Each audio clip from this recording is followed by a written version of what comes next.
बरकट्ठा से सच्चिदानंद पांडे जो है अपनी सासू मां के इलाज के लिए कार्डियोलॉजी विभाग पहुंचता है। 4 दिन इलाज कराने के बाद उनकी सासू मां की मृत्यु हो जाती है। एक मिडिल क्लास फैमिली से हम लोग बिलोंग करते हैं, हम लोग क्या कर सकते हैं? क्यों आते हैं हम लोग रिम्स? सच्चिदानंद पांडे को किसी तरह की कोई एम्बुलेंस की सुविधा नहीं मिलती। ये चीज हम पूछना चाहते हैं झारखंड सरकार से, क्यों आते हैं हम लोग रिम्स? गलत हुआ, क्या ही कर सकते हैं। एक्सपायर करने के बाद में जब हम वहाँ ऊपर गए, पूछे एम्बुलेंस की व्यवस्था कम से कम करवा दीजिए। वो बोले कि यहाँ एम्बुलेंस नहीं मिलती है, आपको प्राइवेट से एम्बुलेंस लेना होगा। आम जनता कहाँ जाएगा? वो तो जो गरीब है, मिडिल क्लास है, वो तो इसको वो तो बेमौत मारा ही जा रहा है। हेमंत सोरेन जी सर, आपसे मैं आग्रह करता हूँ कि कम से कम बॉडी को ले जाने के लिए एम्बुलेंस की व्यवस्था आप कीजिए सर। झारखंड के स्वास्थ्य मंत्री इरफान अंसारी की अध्यक्षता में शासी परिषद की बैठक हुई थी और उस बैठक में स्वास्थ्य विभाग के अपर मुख्य सचिव अजय कुमार सिंह, रिम्स के निदेशक डॉक्टर राजकुमार और अन्य अधिकारी मौजूद थे जो वरीय अधिकारी थे। उस बैठक में कई महत्वपूर्ण प्रस्ताव पर मुहर लगी थी और उन महत्वपूर्ण प्रस्ताव में एक प्रस्ताव यह भी था कि रिम्स में अगर किसी मरीज की अगर मृत्यु हो जाती है और वो मरीज अगर गरीब है, असक्षम है, तो उनके जो डेड बॉडी है, उनके मरीज की जो डेड बॉडी है वो घर तक पहुंचाया जाएगा, वो भी बिल्कुल निःशुल्क पहुंचाया जाएगा और उसके लिए एम्बुलेंस की सुविधा दी जाएगी। लेकिन अब जो आगे वीडियो आप देखेंगे वो देखकर आप भी जो है भावुक हो जाएंगे।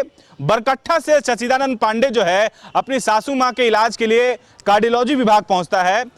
हालांकि 4 दिन इलाज कराने के बाद उनकी सासू मां की मृत्यु हो जाती है। मृत्यु कैसे होती है वो बात का विषय है, जांच का विषय है, लेकिन सच्चिदानंद पांडे को किसी तरह की कोई एम्बुलेंस की सुविधा नहीं मिलती है और मजबूरन ये होता है कि सच्चिदानंद पांडे जो है वो मोटी रकम में 5 से 6 हज़ार चुकाकर जो है वो यहाँ से बरकट्ठा जाता है, जिसकी दूरी लगभग 200 से 250 किलोमीटर की दूरी पर है। अभी देखिए कार्डियोलॉजी विभाग के सामने जो है एक एम्बुलेंस लगी हुई है। यह एम्बुलेंस तब भी लगी हुई थी। अब ये सवाल तो उठेगा ही कि सच्चिदानंद पांडे को उनकी जो सासू मां के लिए जो अभी इस दुनिया में नहीं है, उनको गाड़ी एम्बुलेंस क्यों नहीं मिली या फिर उनको एम्बुलेंस क्यों नहीं दिया गया। सच्चिदानंद पांडे ने कहा कि जब उन्होंने नर्स से रो रो करके कहा कि मैडम एक एम्बुलेंस करा दीजिए, हम गरीब हैं, तो कहा गया कि नहीं, आप निजी गाड़ी से यानी कि निजी एम्बुलेंस से आप शव को लेकर के बरकट्ठा वापस जाइए, आपकी कोई सहायता नहीं हो पाएगी। अब ऐसे में कई सवाल हैं, वीडियो आगे देखिए सच्चिदानंद पांडे और क्या कुछ कह रहा है। ये रिम्स अस्पताल में, मेरा नाम सच्चिदानंद पांडे है। क्या बता रहे सरकारी एम्बुलेंस? सरकारी एम्बुलेंस ये पेशेंट जो हमारी सासू माँ है, ये आज 4 दिन से एडमिट थे यहाँ रिम्स में। इनको एंजियोग्राफी करने का सजेस्ट किए थे हमको, ये आरोग्यम में यहाँ से रेफर करके लाए यहाँ रिम्स में जब ये एंजियोग्राफी किए, एंजियोग्राफी रूम से निकाले और ऑन स्पॉट 10 मिनट में तुरंत एक्सपायर कर गई। एक्सपायर करने के बाद में जब हम वहाँ ऊपर गए, पूछे मैडम पेपर बन गया सारा कुछ, फिर हम पूछे कि मैडम एम्बुलेंस की व्यवस्था कम से कम करवा दीजिए। वो बोले कि यहाँ एम्बुलेंस नहीं मिलती है, आपको प्राइवेट से एम्बुलेंस लेना होता है। अब बताइए, मेरा घर यहाँ से 250 किलोमीटर है। एक मिडिल क्लास फैमिली से हम लोग बिलोंग करते हैं, हम लोग क्या कर सकते हैं? क्यों आते हैं हम लोग RIMS?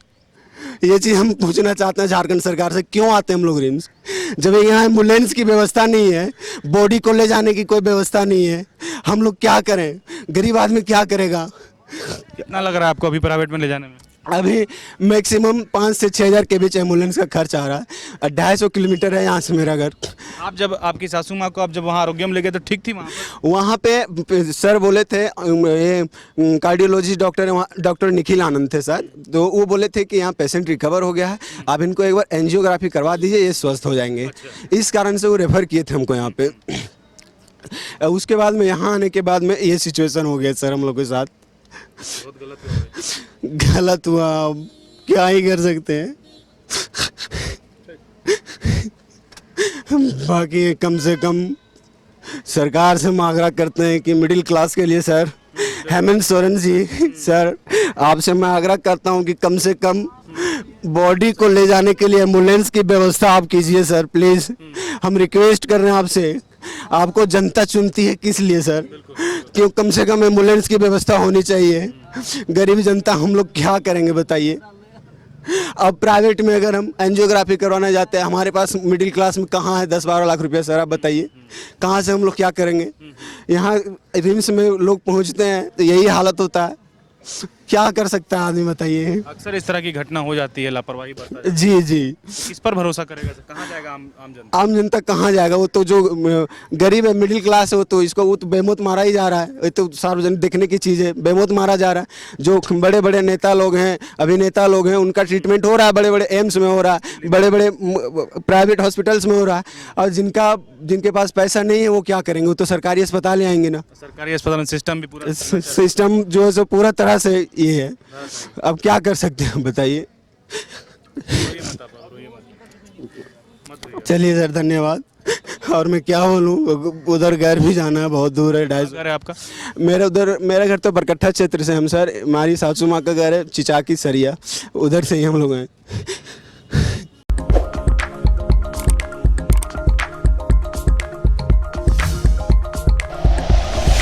Like and share videos, subscribe करें हमारा चैनल और प्रेस करें बेल आइकॉन। न्यूज़ 11 भारत, सच है तो दिखेगा।